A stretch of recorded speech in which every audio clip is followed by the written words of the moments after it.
এবার মধ্যপ্রাচ্যের দেশ ওমানে শুল্ক এবং কর আরোপে তারা কঠোর সিদ্ধান্ত নিতে যাচ্ছে। বন্ধুরা, আপনারা জানেন যে ওমানে ব্যাপক আকারে টাইলসের চাহিদা রয়েছে। এই টাইলসের অধিকাংশ টাইলসগুলা ওমানেও তৈরি করা হয় এবং পাশাপাশি ইন্ডিয়া, চায়না থেকেও আমদানি করা হয়।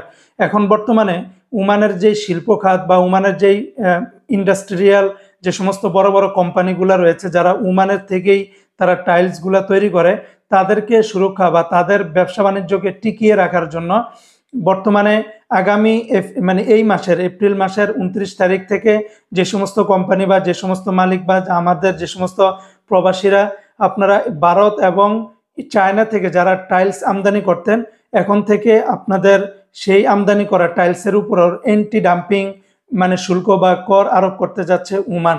তবে এক্ষেত্রে সকল টাইলসের কিন্তু উপর প্রযোজ্য না।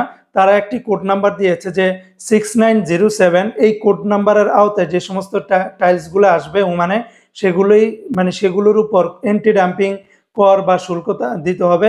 আর যেগুলার কোড নাম্বার হচ্ছে 69073300, ওই টাইলসগুলা তেমন একটা কর দিতে হবে না।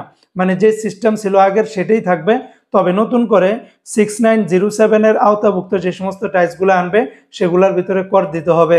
তাই যে সমস্ত আমাদের প্রবাসী ভাইরা, ব্যবসায়ী বা এগুলার সাথে যারা জড়িত আছেন, আপনারা 29 এপ্রিল থেকে নিয়ে ইন্ডিয়া এবং চায়না থেকে আমদানি করার ক্ষেত্রে এই বিষয়টা নলেজে রাখবেন।